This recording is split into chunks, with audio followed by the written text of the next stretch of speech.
Yes, reka nongere mbasuhuze bahikaze mwese tubana no kuri Ibakwe Media TV. Nge ndi Fagika Yenamura. Ikaze irambuye muri amakuru yo muri iki gitondo cyo kuri wa kane tariki enye Kamena 2026. Munyemerere mbabwire cyangwa se mbasogongeze ku ngingo z'ingenzi z'amakuru tujya kwa twibandaho. Tujye kurebera uko gifashe muri Sirasiro w'igihugu cya Kongo. Intambara irakomeje, ntago tugaruka ku makuru y'intambara. Bijyanye no kwa ku munsi w'ejo rwose wagira ngo bari bahanya gahenge cyitwa imirwano bice bya Masisi muri axe za Buhimba, ntabwo yari imirwano ikanganye.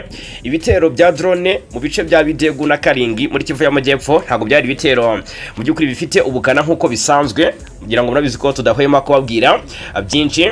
Ariko wenda ikindi kiri kuvugwa ni impungenge z'abatuye mu Biyaga nyuma yo kwisuka ku bwinshi kw'abahibu special force. Bigaragara ko mu byukuri bambariye urugamba, bakomeje kuzamuka mu byukuri mu misozi yahariye mu Biyaga, byakomeje kongera impungenge z'umutekano mu minembwe. Ndakubwira byinshi, ariko rero muri amakuru uze kunyemerera, ese waba wibaza mu byukuri ikijyanye n'ahazaza M23 ndetse n'uburyo M23 bivugwa neza ko yaba iteganya mu byukuri gutangaza leta ya Kivu yigenga. Banaratwe rero kuva muri aka kanya cyangwa se kuva kuri uyu munota ugere ku munota wa nyuma, kuko hagati mu kiganiro turaza kubikomozaho ni cyangwa se senguzo babihurizaho, turebere hamwe icyo M23 mu byukuri iri gutegura bijyanye no kuba mu byukuri uburasirazuba bwa Kongo abenshi bahuriza ku kuba ari igice kigomba kwigenga kikava ku butegetsi bwa kikava ku ruhande rwa Kinshasa, bijyanye no kuba n'ubundi imyanzuro cyangwa se gahunda service za leta zigenerwa abanyekongo. Abo mu burasirazuba bwa Kongo ntabwo bazihabwa, ahubwo baricwa, bakorerwa iyicarubozo mu buryo butandukanye. Niyo mpamvu M23 yahagurukiye kubarwanirira. Reka turebere hamwe mu byukuri icyo bivuze. Ndawubwira ingingo eshanu turaza kuzidefanda ahangaha. Ariko kandi ubwo abashima M23 ni benshi bakabishimangira bavuga ko apache yo kuba yarabohoye ibice ikanabitekanisha, nubwo hari bari mu bice bari kureba yo kwareka bijyanye no kuba M23 yari gifata ibyo bice ariko ikaza kubirekura bigasubiramo abanzi babicanye ba FDLR na Wazalendo na FARDC n'abambari birumvikana ba FARDC. Bikavugwa neza ko rero M23 ariko hiriho ibintu ni byiza, ubuyobozi ni bwiza, umutekano ni mwiza, abaturage barahumeka ituze. Nk'ubwo ngubwo ku munsi w'ejo kwa gatatu byari tariki 3 Kamena, guverineri wa no Kivu Bahati Musanga Erasto yari kumwe na vice guverineri wa Kivu ya ruguru ariwe Manzi Wilingarambe bagira uruzinduko mu gace ka Kinigi mu bwami bwa Bahunde. Ngira ngo murabe nakora video, bari bagamije no kwifatanya n'abaturage no kubihanganisha nyuma y'igisasu cyarashwe muri aka gace ku itariki 24 Gicurasi uyu mwaka, ni mu minsi ishize. Ubwo abaturage baho rero bagaragaje ibyishimo bidasanzwe byo kwakira bundi bushya ubuyobozi bw'intara ya Kivu y'Amajyaruguru, bwabagaragarije ko mu byukuri buri kumwe nabo mu bibi no mu byiza, ndetse bubizeza umutekano mu buryo budasanzwe. Bigaragara ko abayobozi basuye abaturage bishimiye mu buryo budasanzwe, bavuga ko bishimiye kubona abayobozi babo baje kureba ibibazo bahuye nabyo no kubihanganisha, kandi birumvikana na support ya rukuntu mu byukuri abaturage bahita bayihabwa mu buryo bwihuse. Ngira ngo murabizi ko M23 kubijyanye n'ibikorwa bya kimuntu nabadasanzwe. Aha rero muri axe za Bahunde Kinigi muri territoire ya Masisi, kamwenyu kongeye kugaruka mu baturage. Hanyuma uze kumbwira uburyo aba bantu cyangwa se ubu buyobozi cyangwa se umbwira ikizatuma abaturage batiyumvisha impamvu mu byukuri badekarara balkanization. Reka nze turebere hamwe muri aya makuru. Hari uburyo biri kuvuga ko Kinshasa iri gucungwa ku jisho, M23 iri gucunga Tshisekedi ku jisho, ko hari agakosa gato Tshisekedi azakora M23 ikaba mu byukuri yafata umwanzuro ukomeye. Reka turebere hamwe muri aya makuru byinshi bigezweho. Ndababwira ko aka kanya ngo Kigali ntiyakomeza kwikorera umutwaro yonyine. Abasesenguzi ba Washington hari ibyo batangaje ku bibazo byo murasirazuba bwa Kongo n'akarere muri rusange byikorezwa u Rwanda. Reka tubikomoze muri aya makuru tunarebera hamwe mu byukuri urutonde rw'ibihano abayobozi barimo intasi nkuru ya M23 Colonel John Imaninzenze herutse guhabwa ibihano na Leta Zunze Ubumwe za Amerika ndetse na Silikov wo muri FDLR. Hanyuma muri aya makuru muze kunyemerera tuve imusini muzingo byinshi bigiye bitandukanye. Inyeshyamba za ADF zonge batangiye kwivugana abasivile 16 muri Mbawu hanyuma bugire ko u Rwanda rwagaritsweho mu kibazo cyabujije Dr Muganga kuba minisitiri muri Uganda. Aka kanya u Rwanda rurikoze muri Uganda. Hari umugabo rwose wabuze opportunity bijyanye no kuba mu byukuri hafite ngahahuriye n'u Rwanda. Turashe tubikomozeho. Ibikubiye mu biganiro President Samia Suluhu Hassan wa Tanzania uri mu Burusiya yagiranye na President Vladimir Putin. Ndabibafitiye hanga 5-5. Hanyuma ku munsi w'ejo Kinshasa byari ibintu bidasanzwe munyemerera inkuru nayo duheraho. Tuyive imuzi ninsoza kubabwira imfunyamfunyi. Hanyuma inkuru tuyive imuzi turebera hamwe uko byari byifashe Kinshasa. Umwuka ni mubi cyane. Hanyuma turebera hamwe byinshi bigiye bitandukanye. Perezida wa Burundi Evariste Ndayishimiye uyu yagize gutya tungura benshi ahamya ko nta kibushinwa na Amerika birusha igihugu cye. Turaje tubigarukeho. Irucuru abaturage bishwe ku bwinshi M23 so itangaza ibyamagana ndetse ivuga ko ifata ingamba zikomeye. Reka nze mbivi muzini muzingo muri aya makuru bibabwireho 5-5 ndambuka hakurya y'Inyanja Ngari. Mbabwire ko Irani na Leta Zunze Ubumwe za Amerika bari mu ntera nshya y'amakimbirane byafashe indi ntera byafashe irindi range. Reka amakuru tuyave imuzini muzingo mbahaye ikaze ni kuri Ibakwe Media TV ni mu nkandiro hasa ni subscribe nzababera hangaha 5 ku kandi mutabikoze rwose motivation sinzaho yava ni gukanda hasa ni subscribe cyangwa se abone ugakanda like tukabona ko bikunda ugatanga igitekerezo ari nako usangiza abandi aya makuru ibyo byose ariko ukabikora mu gihe nawe ubwayo wumva wanogewe. Reka duhere Kinshasa umunsi w'ejo abaye umunsi udasanzwe mu mujyi wa Kinshasa. Reka mbamenyesha uko gahunda ya Iremejwe yari yapanzwe mu minsi yashize yitabiriwe mu bice bitandukanye n'uburyo byaje kugenda kuko abaye umunsi udasanzwe muri uyu murwa mukuru Kinshasa. Habaye Iremejwe cyangwa se ibikorwa bisa nkaho ni imyigaragambyo karahawutaka. Amakuru yakusanyijwe mu gitondo cyo ku munsi w'ejo aragaragaza ko abaturage benshi bahisemo kuguma mu ngo zabo. Mu gihe amaduka menshi, amasoko n'ibigo by'ubucuruzi byari bifunze ku rugero rusanzwe ugereranyije n'iminsi isanzwe. Byatewe n'iki? Mu gace ka Lembe cyane cyane ku mihanda izwi nka station Salongo ahitwa Kihimbi ndetse na Su Region ahagaragaye umubare muto cyane w'abagenzi. Imodoka zitwara abantu rusange zari nkeya cyane. Mu gihe moto zitwara abagenzi arizo zageragezaga cyangwa se zagaragazaga zakomeje gukora movement no korohereza abaturage bakeneye kujya mu bikorwa byabo bya buri munsi. Muti byatewe n'iki? Abaturage bagaragaye ari bake cyane mu mihanda no mu ruhame. Ibintu byerekana ko ubutumwa bwo kwitabira uyu munsi wa Iremejwe bwakiriwe n'igice kinini cy'abaturage.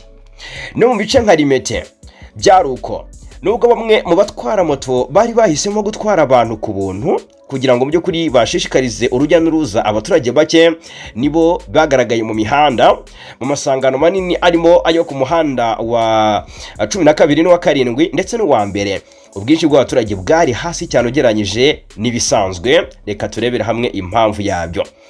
Ku isoko rya Zigira hari ahitwa Boulevard Sandwe hari amaduka make yafunguye imiryango. Bivuga ko amaduka menshi yarafunze, amakene yarafunguye imiryango ariko ibikorwa by'ubucuruzi byabaye bike cyane mu gihe amaduka manini akorera mu nyubako ya Poste atigeze afungura ku masaha cyane cyane ya mbere ya saa 6. Abacuruzi benshi bagaragaje impungenge z'umutekano. Bamwe bahisemo gutekereza cyangwa se gutegereza kureba uko umunsi ugenda mbere yo gufungura ibikorwa byabo. Bikavuga ko rero habaye igikorwa mu by'ukuri gikomeye cyane gisa no ko ni imidugararo yabaye igaragaza ko abaturage batishimiye ubutegetsi bwa Tshisekedi. Byageze naho mu rwego rwo gukumira iyi mvururu byagoranye cyane polisi yahageze buri kikora. Iyi Iremejwe ntabwo yabaye hano mu bice bya Kinshasa cyane cyane ku mihanda irimo ahitwa Boulevard Lumumba, Boulevard Sandwe ndetse na Boulevard triomphale ahagaraga imodoka nke cyane ugereranyije n'ibisanzwe mu gihe hari abasirikare benshi n'abapolisi bari bahagaze ahantu hatandukanye bakurikirana uko ibintu bihagaze. Leta ya Kongo yaratangaje mbere ko ibikorwa by'igihugu bizakomeza nk'uko bisanzwe, inasaba abaturage kutagwa mu bikorwa bishobora guhungabanya ituze n'umutekano rusange. Iyi filime rutse mu by'ukuri yabaye ku munsi w'ejo gace gikuba Kinshasa, yatangajwe n'amashyaka atavuga rumwe n'ubutegetsi buriho mu rwego rwo kugaragaza kutishimira imikorere y'ubutegetsi bwa Tshisekedi, cyane ku bibazo by'umutekano bikomeje mu burasirazuba bwa Kongo, izamuka ry'ibiciro by'ubuzima ndetse n'ibibazo bya politike bikomeje kuvugwa cyane muri iki gihugu, banamagana ihindurwa ry'itegeko nshinga Tshisekedi ashyize imbere. Bakakanye Kinshasa ikintu cyitwa ubwoba ndetse n'imvururu byakomeje kwiyongera cyane ku munsi w'ejo tariki 3 Kamena. Bigaragara ko abaturage ibyemezo byo Tshisekedi afata ntabwo bari mu murongo wabyo. Ni Kongo iri mu mwuka mubi ukomeye mu gihe AFC M23 bahangaye muri sezon bwa Kongo ikomeje gushinga imizi ndetse no kubaka ubudahangarwa. Aka kanya Tshisekedi arasabwa ngo guhangana n'ikibazo gishobora guhinduka amateka y'igihugu. Byumvikane ko mu gihe abibona neza ko ashaka kuguma ku butegetsi, agafata intambara akayigira urwitwazo cyangwa se impamvu nyamukuru yakomeza mu by'ukuri konyegeza intambara. Mu by'ukuri agashaka kubikora kugira ngo gukaza intambara kugira ngo azayifashishe mu kuma ku mutegetsi. Aka kanya ngara byari menge kubera ko apati yo kuba harakomeje gushingwa amashyira hamwe cyangwa se icyo nakwita nk'amahuriro agamije kurwanya iryo hindurwa ry'itegeko nshinga. Aka kanya arahiga ntambwa. Bavandimwe bya Tshisekedi nakamaramaza muri Inkuru, kuko muri iki kiganiro muraza kumva noneho uburyo M23 iri kumucunga kujisho rwose, ubundi Kivu y'amajyepfo n'amajyaruguru zishobora kwigenga mu bihe bya vuba. Ndababwira icyo bisaba. Hanyuma muri teritwari ya Rucuru, reka tunyarukire naho mbabwire updating. M23 AFC irashinja murambabarira FARDC irashinja M23 n'abafatanya ibikorwa bayo kwica abaturage barenga 10 muri Rucuru. N'ingabo za Kongo kuwa gatatu zashinja abarwanyi mu ihuriro RDF ngo na AFC M23 bavuga ko n'ingabo z'u Rwanda nyine zifatanya na M23 ngo bisha abaturage 10 mu buryo budaciye mu mategeko mu karere ka Rucuru cyangwa se mu teritwari y'Urucuru muri no Kivu. Mu itangazo ryasohotse risohokeye Kinshasa, FARDC ivuga ko ibyo byabaye kuwa kabiri tariki 2 Kamena mu gace ka Kiseguro, ni hafi ya parike y'igihugu ya Virunga mu itsinda rya Binza mu bwami bwa Bwito. Nubwo FARDC ivuga ibi, hari n'abaturage ngo bandi benshi bafashwe ngo barafungwa mbere yo koherezwa muri gereza nkuru ya Kanyangambi i Rucuru Centre. Ingabo za Kongo zivuga ko abo bantu bakekwaho kuba abarwanashyaka cyangwa se abafatanya ibikorwa b'umutwe wa FDLR cyangwa se Force Démocratique de Libération du Rwanda. Icyotonerwa aya ni amakuru atangajwe na FARDC mu gihe mu by'ukuri hatagaragazwa ikimenyetso simusiga cy'uko ibikorwa koko M23 yabikoze. Ni bitangazwa n'abakurani kwa guverinoma Kinshasa bakomeje mu by'ukuri kugenda bakora icyo nakwita propaganda bagaragaza uburyo ibice M23 igezemo yica kandi gasitanzitse. Ntabwo M23 nayo ku rundi ruhande igeze so ritangazo ryamagana ibyishinjwa kwica abaturage muri Rucuru. Ni ikintu gikomeye kwica abaturage, ariko noneho murabona ko bagaragaza ko ngabafashwe cyangwa se ngabijwe ngo nabakeka kuba ari abarwanashyaka cyangwa se abafatanya ibikorwa b'umutwe wa FDLR. Ese koko mu by'ukuri uku kuri cyangwa se aya makuru ni ukuri? Turaza kureba niba M23 so ritangazo ribihakana, ariko guverinoma Kinshasa muri no minsi yahagurukiye kugenda itangaza amakuru y'ibihuha kuri M23. Reka rero dukomeze nandi makuru, icyo cyo tutagitinzeho. Hanyuma reka nyarukire muri Kivu y'amajyepfo gato mbabwire uko byifashe mu bibogobogo naho updating. Aka kanya amakuru aturuka mu gace k'Ibiyaga muri teritwari ya Fizi muri Kivu aravuga ko abasirikare ba Republika Demokarasi ya Kongo FARDC bo umutwe udasanzwe uzwi nka Ibu Special Force bageze muri ako gace mu ijoro ryo kuwa kabiri shyira kuwa gatatu. Ibi ngo bikomeje gukurikiranwa hafi n'abaturage ndetse n'abasesenguzi umutekano muri aka karere, nk'uko amakuru atangwa n'abatuye aho ngaho mu Biyaga abivuga. Aba basirikare ngo bageze mu Biyaga baturutse Ibaraka nyuma y'iminsi mike bari bamaze bavuye mu mujyi wa Uvira. Uko kwimurwa kw'ingabo ngo gukomeje kuvugisha benshi cyane mu gihe ibikorwa bya gisirikare bikomeje gufata indi ntera mu bice bya Minembwe no mu nkengero zabyo. Amakuru akomeje kugenda avugwa mu by'ukuri avuga ko abasirikare ba Hibu Special Force bakiriwe kandi bacumbikiwe mu kigo cya gisirikare cya FARDC kizwi ku izina ryo ku Musaraba ku kiyoborwa n'ingabo za FARDC ziri munsi y'ubuyobozi bwa Colonel Ntagawa Rubaba. Iki kigo ngo gisanzwe gifatwa nk'ahantu h'ingenzi mu bikorwa bya gisirikare bikorerwa muri kariya gace cyangwa se muri teritwari ya Fizi. Mu mezi ashize umutwe wa Hibu wakunze kuvugwa mu makuru atandukanye ajyanye n'imigendekere y'ibikorwa bya gisirikare muri Burasirazuba bwa Kongo. Hari n'amakuru yagiye atangazwa n'abaturage ndetse n'amasoko atandukanye avuga ko bamwe mu basirikare b'uyu mutwe banyuze ku butaka bw'u Burundi mbere yo koherezwa mu bice bitandukanye bihana ibibi n'u Rwanda. Gusa nubwo ayo makuru ataremezwa neza ku mugaragaro n'inzego zibishinzwe za leta, yakomeje gutera impungenge mu baturage no mu duce twugarijwe n'intambara, aho bavuga ko rwose akenshi iyo habayeho kwimurwa kw'ingabo muri ubu buryo hakurikiraho ibikorwa bya gisirikare bikomeye. Amakuru ava mu Bigobogo aragaragaza ko abasirikare bashya bashobora gukomereza urugendo rwabo mu bice bya Poezero n'ahandi hafatwa nk'ingenzi mu rwego rwa gisirikare. Bamwe mu baturage bavuga ko rero bafite impungenge z'uko izi ngabo zishobora kwifashishwa mu bikorwa byo kugaba ibitero mu mihana ituwe n'abanyamurenge mu gace ka Minembwe. Bibaye mu gihe n'ubundi umutekano muri aka karere ukomeje kubica bigacika cyangwa se ukomeje kuzamba kaba mubi, aho twirwaneho n'ingabo za leta bakomeje gushyamirana mu buryo budasanzwe mu bice bitandukanye byaba muri teritwari ya Fizi, byaba muri teritwari ya Mwenga no muri teritwari ya Uvira. Aha hose akaba ari muri Kivu y'Amajyepfo. Hanyuma rero mu yandi makuru, leta zunze ubumwe za Amerika zisa n'izavuganiye u Rwanda mu buryo budasanzwe, cyangwa se abadiplomate cyangwa se abasesenguzi b'Abanyamerika basa nk'abavuganiye u Rwanda. Ubwo nabazwi cyane ibibazo by'umutekano muri Afurika bakomeje kugira ijambo rikomeye cyangwa se banagaruka ku ngingo ikomeye y'umutekano mu karere, cyane cyane abavuga rikijyana bikumvwa n'ubuyobozi bwa Perezida Trump. Abarimo Liam Carl ndetse na LE4 bavuga ko leta zunze ubumwe za Amerika zikwiriye gutangira gushyira igitutu kuri leta ya Felix Tshisekedi niba zishaka ko amahoro aboneka, cyangwa se amasezerano y'amahoro yasinywe i Washington DC hagati y'u Rwanda na Kongo mu by'ukuri yagira agaciro. Ndaje muri inkuru tubirebere hamwe ndetse tubigarukeho rwose mu buryo bwimbitse, ariko ubwo reka mbanze mu by'ukuri ngende babwira byinshi bigiye bitandukanye. Inyeshyamba za ADF hariya muri Repubulika Iharanira Demokarasi ya Kongo muri sheferi ya Mbau iherereye muri teritwari ya Beni ni mu ntara ya Turi muri Burasirazuba bwa Kongo. Izi nyeshyamba biravugwa ko iyi sheferi yibasiwe n'ikindi gitero cy'abarwanyi ba Allied Democratic Force ADF mu ijoro ryo kuwa kabiri kira kuwa gatatu. Nibura abasivile 16 baguye muri icyo gitero. Abahohotewe batunguwe, bamwe bivuga ko bamwe kuri bari ku kiriyo, abandi bari mu ngabo bari mu ngo zabo murambabarira. Hatanzwe ubuhamya bwa habitangazamakuru ngo mu gitondo cyo ku munsi w'ejo kwa gatatu bikavuga ko inyeshyamba za ADF zagabye igitero icyarimwe mu matsinda atatu atandukanye mu duce twa Matete, Kitoho ndetse na Mamuri. ADF yatwitse amazu na moto. Umwe mu barokotse ati umubare w'abapfuye w'agateganyo ni 16 naho batanu baburiwe irengero. Abateye bagabye igitero aha hantu hatatu icyarimwe. Mu bahitanywe n'ubwo bwicanyi bwongeye gushyira ako karere mu cyunamo harimo umushumba mu itorero Kimbanguriste, umugore we n'umukobwa wabo bose bishwe.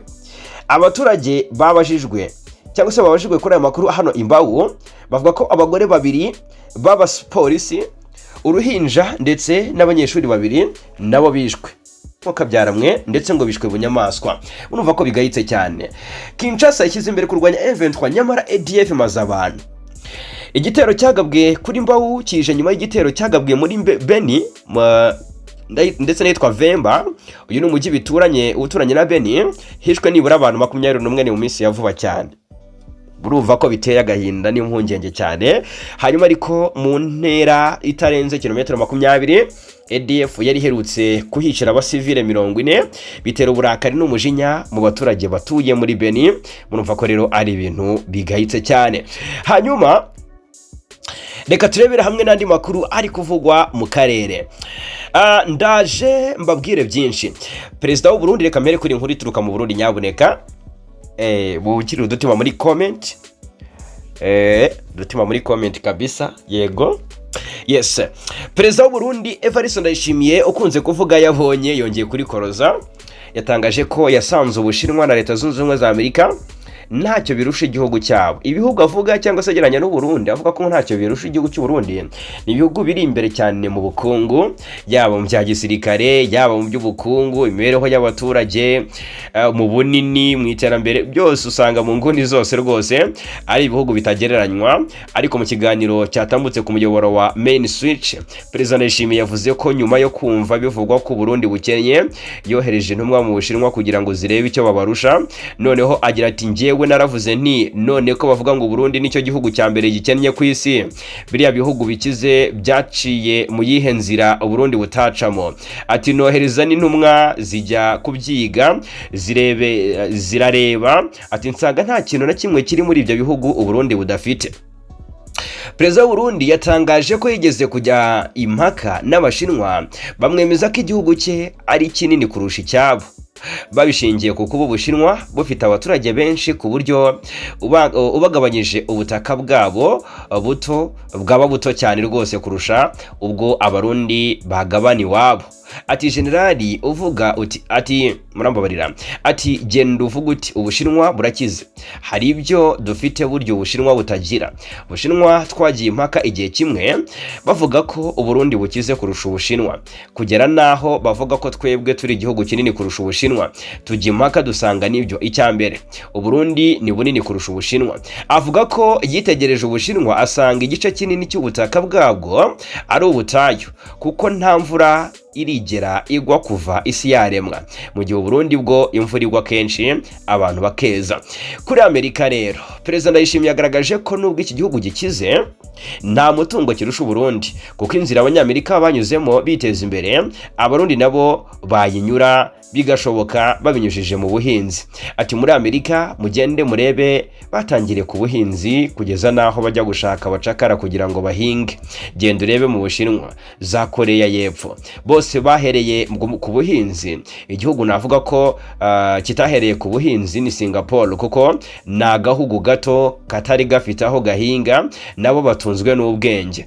Perezida Ndayishimiye agasobanura ko rero ubwo intumwa ze zari zimaze gusanga Uburundi bufite umutungo cyangwa se imitungo nk'iy'Ubushinwa, ngo zafashe umwanzuro wo kubyaza umusaruro iyo mitungo kugira ngo ziteze imbere igihugu. Ni byatangajwe na Perezida Ndayishimiye avuga ko Burundi buri mu rugendo rwo gutera imbere nk'Ubushinwa na Amerika buhereye ku buhinzi.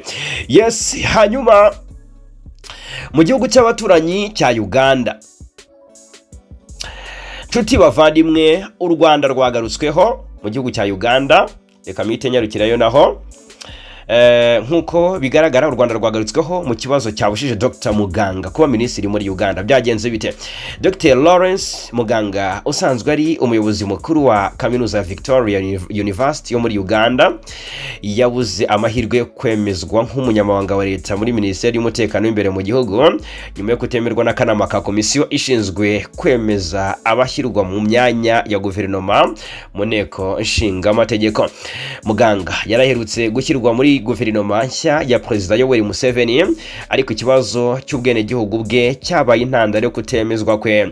Abagize komisiyo ku wa kabiri bagaragaje impungenge ku makuru yavugaga ko yaba afite ubwenegihugu bwa Uganda, Canada n'u Rwanda, ibintu bavugaga ko byagombaga gusobanurwa neza imbere mu by'ukuri y'inteko, ariko mbere gato yo kwemererwa uwo mwanya.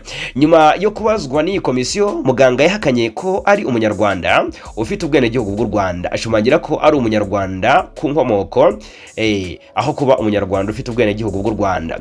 Abwira televiziyo ya NTV ati ndi umunyarwanda, kandi abanyarwanda ni bumwe mu moko abarizwa muri Uganda. Icyo ni ukuri kudashidikanywaho. Ntabwo ndi umunyarwanda wo mu Rwanda, mbere kuza hano nari mfite ubwenegihugu bubiri gusa, ubwa Uganda n'ubwa Canada.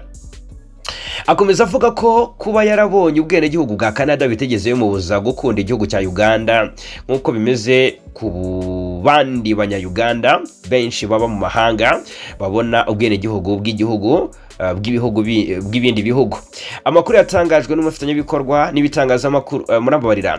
Amakuru yatangajwe n'ibitangazamakuru byo muri Uganda avuga ko komisiyo yemeye ibisobanuro bye kubirebana n'u Rwanda, ariko ikomeza kutanyurwa n'ibimenyetso byatanzwe ku bijyanye no kureka cyangwa se kureka burundu ubundi bwenegihugu afite, cyane cyane ubwa Canada. Ibyo nibyo rero byatumye isaba ikibazo cye ko gisubizwa Perezida Museveni kugira ngo azaba ari we ufata indi myanzuro. N'aka kanya uyu Dr Muganga aracyari mu rwikekwe. Iki kibazo cyongeye kuzamura impaka muri Uganda ku mategeko agenga abafite ubwenegihugu burenze bumwe n'uburenganzira bwabo bwo guhabwa imyanya ikomeye muri leta, cyane cyane mu nzego zifite aho zihuriye n'umutekano ndetse n'imiyoborere y'igihugu. Hanyuma Perezida Samia Suluhu Hassan wa Tanzania kuri wa gatatu tariki 3 Kamena yakiriwe anagirana ibiganiro na mugenzi we w'Uburusiya Vladimir Putin. Samia Suluhu ari Moscow mu Burusiya kuva kuwa kabiri tariki 2 Kamena mu ruzinduko rugomba kumara iminsi 4. N'uruzinduko yatumiyemo na Perezida Putin rukaba rugamije kurushaho gushimangira umubano hagati ya Tanzania n'Uburusiya, by'umwihariko mu nzego zirimo ubucuruzi, ishoramari n'iterambere ry'ubukungu. Uruzinduko kandi ngo n'urw'amateka kuko urwa kabiri gusa Perezida wa Tanzania yagiriye mu Burusiya nyuma y'urugo Julius Nyerere yagiriye i Moscow muri 1969. Ni kera cyane. Perezida Samia Suluhu abinyujije ku rubuga rwa X yatangaje ko ibiganiro bye na Putin byagarutse ku buryo bwo kongera ubufatanye mu nzego zitandukanye zirimo ubucuruzi n'ishoramari, uburezi, siyanse n'ikoranabuhanga, ingufu, ubucukuzi bw'amabuye y'agaciro, ubuhinzi, ibikorwa remezo ndetse n'ubukerarugendo. Umukuru w'igihugu cya Tanzania kandi yashimangiye ko na Perezida w'Uburusiya bishimye intambwe yamaze gutera mubano w'ibihugu bayoboye. Hanyuma hakurya y'inyanja ngari imyemerere mbabwire byinshi cyangwa se inkuru igezweho aka kanya hagati ya Iran na Leta Zunze Ubumwe za Amerika bikomeje gukomera cyane cyangwa se bikomeje kudogera. Umwuka mubi ukomeje gufata indi ntera. Umwuka mubi umaze igihe ugaragara hagati ya Repubulika ya Kisilamu ya Iran na Leta Zunze Ubumwe za Amerika wongeye gufata indi ntera nyuma y'ibitero bya misile bivugwa ko byagabwe na Iran bigamije ibirindiro bya gisirikare bya Amerika, ibirindiro biri mu bihugu bya Bahrain na Kuwait. Ibi bibaye mu gihe akarere k'uburasirazuba bwo hagati kabaze byo kuri iminsi myinshi cyangwa se imyaka myinshi karangwa n'amakimbirane ya politike n'umutekano, cyane cyane ashingiye ku guhangana hagati ya Iran na Amerika n'abafitanye ibikorwa bayo mu karere. Hanyuma nk'uko byatangajwe n'abayobozi ba gisirikare ba Leta Zunze Ubumwe za Amerika, Iran yarashe misile za balistike zigana ku birindiro bya gisirikare biri ahitwa Bahrain na Kuwait, harimo n'ahakekwa ko hari ibikorwa bikomeye by'ingabo za Amerika zirwanira mu mazi. Ariko amakuru aturuka ku ruhande rwa gisirikare rwa Amerika avuga ko izo misile zishobora kuba zarahagarizwe mu kirere hakoreshejwe ubwirinzi bwa kijyambere air defense systems, cyangwa se zikangirikira hejuru y'ikigobe cya Buperesi mbere yuko zigera ku ntego zazo. Ku ruhande rwa Iran, abayobozi b'iki gihugu bavuze ko icyo gitero cyari kigamije cyane cyane icyicaro gikuru cy'ingabo za Amerika zirwanira mu mazi kizwi nka US 5th Fleet kiri muri Bahrain, ndetse n'ikigo kindi cya gisirikare batangaje cyangwa se batatangaje mu buryo burambuye. Tehran ivuga ko iki gikorwa cyari gisubizo ku gitera Amerika ivuga ko yagabye ku bwato bugutwara petrole. Ubwo bwato rero bivuga ko bwari bugamije kunyura mu mazi murambabarira mu nzira zitemewe n'ibihano by'ubukungu Washington yashyizeho kuri Iran. Iran ivuga ko ibyo bikorwa bya Amerika bigize ikintu gikomeye cyangwa se bigize igitutu gikomeye ku bukungu bwayo, cyane cyane mu rwego rwa petrol, aho igihugu gikomeje kugorwa no kubona aho kibika umusaruro wacyo. Raporo zitandukanye zigaragaza ko Iran iri guhura n'ikibazo gikomeye cyo kubura ubushobozi bwo kubika petrol yayo, ibigega byo ku butaka ndetse n'ibyo mu bivugwa ko bikiri cyangwa se biri kugera ku rwego rwo hejuru rw'ubwuzure, bigatuma igihugu kigabanya umusaruro cyangwa se kikawuhagarika mu bihe bimwe na bimwe. Hanyuma rero ibibazo by'ubukungu bikomeje kongerera igitutu guverinoma ya Tehran mu gihe ibihano mpuzamahanga bikomeje kuyibana mu by'ukuri kugira ingaruka zikomeye ku rwego rw'ubucuruzi mpuzamahanga. Mu rwego rwa Dipolomasi, Iran yatangaje ko yahagaritse ibiganiro yari ifitanye na Leta Zunze Ubumwe za Amerika byibandaga ku kibazo cy'umutekano w'akarere, cyane cyane intambara iri hagati ya Israel n'umutwe wa Hezbollah muri Liban. Ku rundi ruhande, Perezida wa Leta Zunze Ubumwe za Amerika Donald Trump akomeje kuvuga ko ibiganiro bitigeze bihagarara burundu ahubwo ko impande zombi zigikomeje gushaka inzira z'ubwumvikane. Icyakora hari ibitangazamakuru byo mu karere bivuga ko rwose Iran itigeze isubiza ubutumwa bwa Washington nyuma y'uko Israel itanze andi makuru ajyanye n'ibishobora gukorwa kuri Beirut, umurwa mukuru wa Liban. Ibintu byakomeje kongera impungenge. Abasesenguzi mu bya politike mpuzamahanga bavuga ko nubwo mu minsi ishize hari habayeho agahenge kagereranyije, igitero cyangwa se ibitero bishya n'ibirego byari byagaragaye ari ikimenyetso cy'uko umutekano mu burasirazuba hagati ukiri mu rwego ruto rw'ituze. Bavuga ko hari ibyago by'uko amakimbirane ashobora kongera gufata indi ntera, cyane cyane mu gihe nta mwanzuro urambye wa dipolomasi ubashije kugerwaho hagati y'impande zirebwa n'iki kibazo. Iki cyangwa se ibi bitero bya misile, ibirego bya politike n'igitutu cy'ubukungu biragaragaza ko umubano hagati ya Iran na Leta Zunze Ubumwe za Amerika ukomeje kuba mubi, cyangwa se mu bibazo bikomeye bishobora kugira ingaruka ku mutekano w'akarere kose muri rusange. Mu gihe isi ihangayikishijwe n'ibi bibazo, haracyashakishwa inzira ziganisha ku biganiro byimbitse, ariko kugeza ibimenyetso biragaragaza ko inzira y'amahoro ikiri ndende kandi ko ikiri inzira igoranye cyane. Hanyuma reka duhere kuri iyi nkuru ivuga uburyo leta ya Repubulika ya Demokarasi ya Kongo Bwambere ivuga uburyo AFC M23 ishobora gutangaza leta yigenga. Ese birashoboka? Bivuze iki? Haravugwa ugucunganwa kujisho hagati ya guverinoma Kinshasa ndetse n'umutwe wa M23.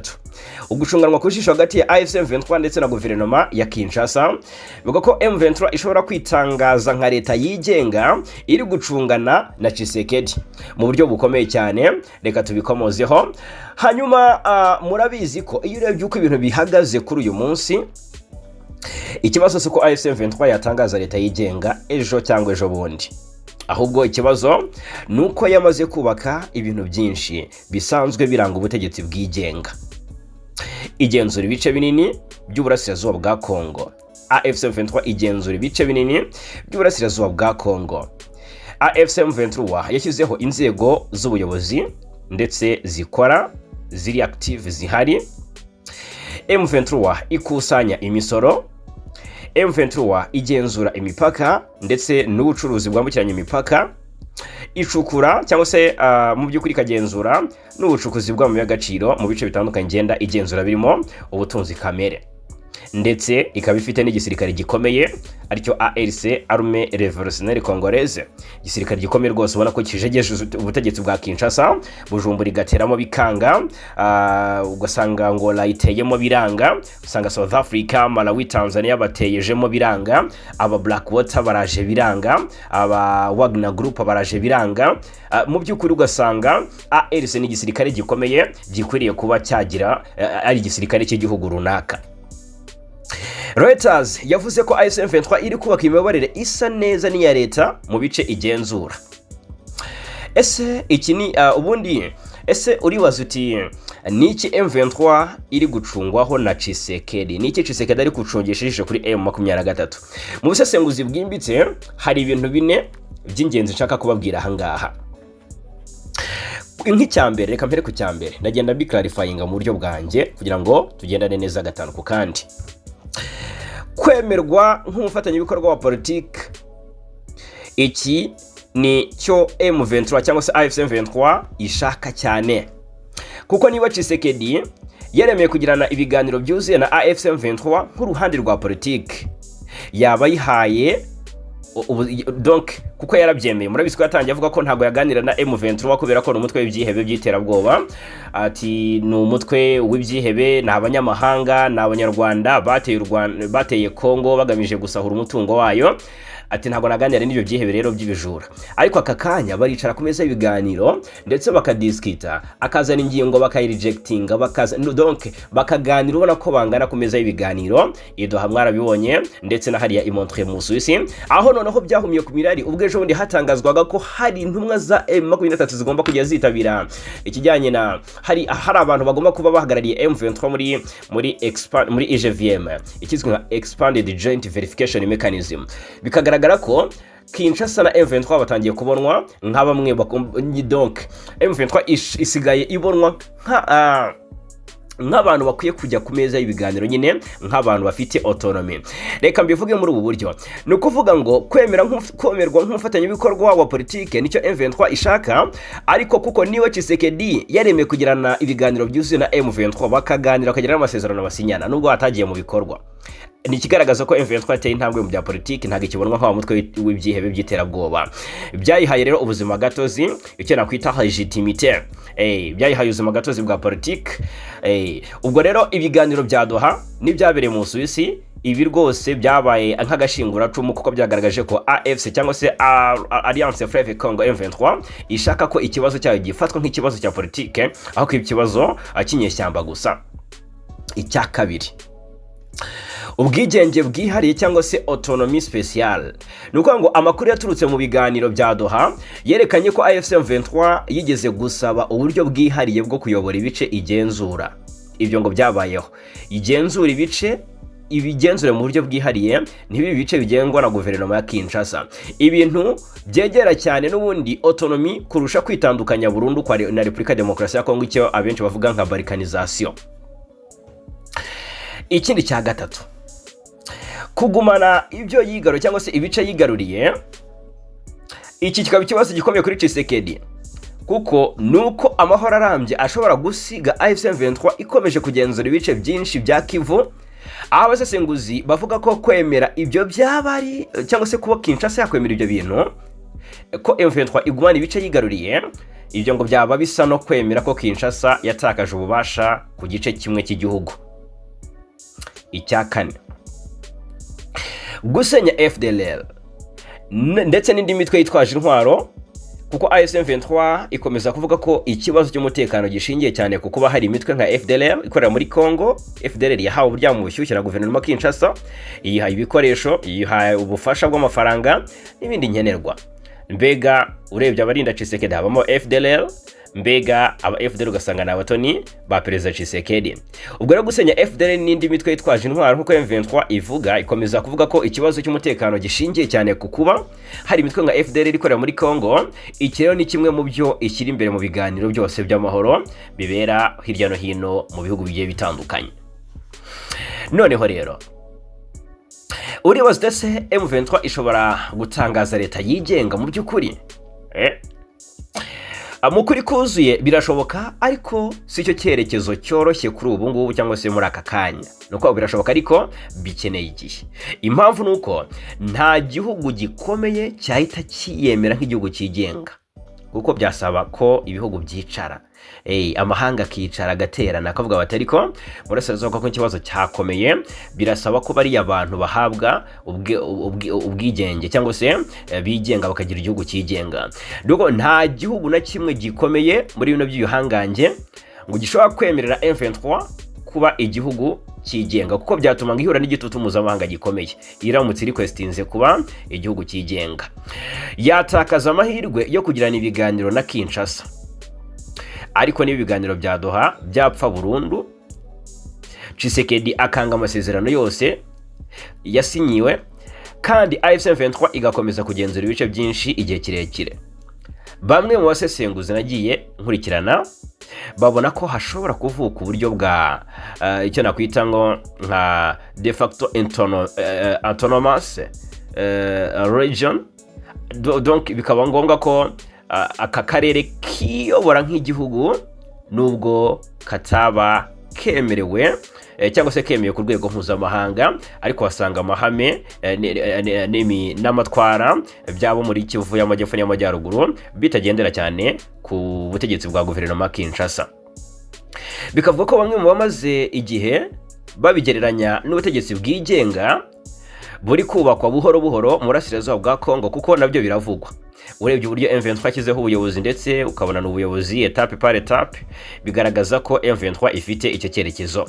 Ariko ikintu nababwira bavandimwe, ikintu AFC M23 isa n'iri gucunganaho cyane kuri Tshisekedi, so gutangaza igihugu gishya ko kanya, ahubwo nuko Tshisekedi yakwemera amasezerano ya politike yiyemereye, ndetse birumvikana nayemerera kugumana ubutegetsi n'umutekano mu bice igenzura. Ikintu cyo M23 yifuza, ndetse ikemerwa nk'umukinnyi wa politike wemuye muri Kongo, kuko kuko murabizi ko Kinshasa yiramata kenshi ivuga ko ibiganiro by'abene gihugu rwose M23 tagomba kubibirimo.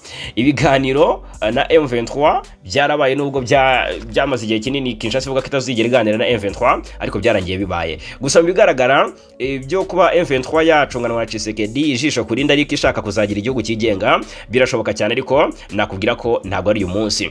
None mukunzi wacu, wowe utwumva aka kanya urumva bisaba iki? Reka dutanga ibitekerezo, dusangira ibitekerezo muri amakuru, ndanabashimira cyane. Hanyuma reka mbabwire ko Leta Zunze Ubumwe za Amerika zafatiye ibihano umuyobozi wa M23 cyane cyane mu bijyanye n'ubutasi, umwe muri bakabuhariwe bari bazwi cyane ku bijyanye no gutegura urugamba ubwo M23 afataga ibice bitandukanye bya Kivu y'amajyaruguru ndetse mu bice bitandukanye bya teritwari ya Rucuru ndetse na Masisi. Birumvikana bijyanye no kuba ari umwe mu ba hafi cyane ya General Sultan Makenga, bijyanye no kuba ari umwe mu badasanzwe muri M23, yitwa John Imani Nzenze yafatiwe ibihano na Leta Zunze Ubumwe za Amerika, ariko se nayo gusa ahubwo no FDLR Amerika yagize gutya ibakubita kanyafu. Ni ibihe bihano bimeze bite rero?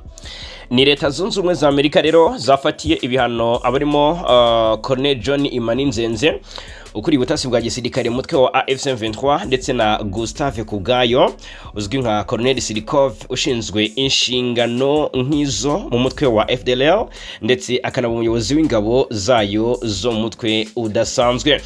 Hanyuma rero Amerika yavuze ko yafatiye bari bombi ibihano mu rwego rwo gushyigikira gahunda y'amahoro no guhosha amakimbirane amaze imyaka myinshi muri Republika Demokarasi ya Kongo. Ibiro bishinzwe kugenzura umutungo w'abanyamahanga muri Minisiteri y'Imari ya Amerika OFAC mu itangazo ryasohowe ku munsi w'ejo kuwa kabiri byavuze ko aba bombi bayobora imitwe yitwaje intwari ikomeje guhungabanya umutekano muri Burasirazuba bwa Kongo ndetse ikaba ifite amateka yo gukora ibikorwa by'ihohoterwa rikomeye ry'uburenganzira bwa muntu. Umunyamabanga wa Minisiteri y'Imari ya Amerika yitwa Scott Bassett avuga ko ubuyobozi bwa President Donald Trump bwiyemeje gushakira umuti ikibazo cy'intambara yo muri Burasirazuba bwa Kongo, ikaba impamvu bwafashe biriya bihano. Ati imitwe yitwaje intwari ikomeje guteza urugomo iri kurushaho gukaza ikibazo cy'ubutabazi bwihutirwa no kubangamira inyungu za Leta Zunze Ubumwe za Amerika muri aka karere. Ibihano bigamije gushyigikira amahoro no guhagarika kumeneka kw'amaraso. Amerika kandi yongeye gusaba impande zirebwa n'aya makimbirane kubahiriza amasezerano y'amahoro yasinyiwe Washington ku ya 4 Ukuboza 2025. Kuko ubwo muri iryo tangazo Washington yavuze ko yiteze ko Kongo igomba gusenya umutwe wa FDLR n'indi mitwe bifatanya mu gihe u Rwanda rwo rwasabwe gukura ingabo zarwo n'ibikoresho bya gisirikare muri Republika Demokarasi ya Kongo ndetse rukareka no gushyigikira M23. FDLR yashinzwe mu myaka y'2000 n'abahoze mu ngabo za leta y'u Rwanda n'imitwe y'abahezanguni yahungiye muri Kongo nyuma ya jenoside yakorewe abatutsi muri 1994. Amerika ivuga ko rero uyu mutwe wakoze ibikorwa byinshi by'ihohoterwa birimo ubwicanyi, gushora abana mu mirwano, gufata ku ngufu no gushimuta abaturage. Ku ruhande rwa M23 Amerika yavuze ko ari umutwe uyobowe kandi ushyigikiwe n'u Rwanda ukaba ugenzura ibice byinshi byo mu ntara za Kivu y'amajyaruguru n'iy'amajyepfo.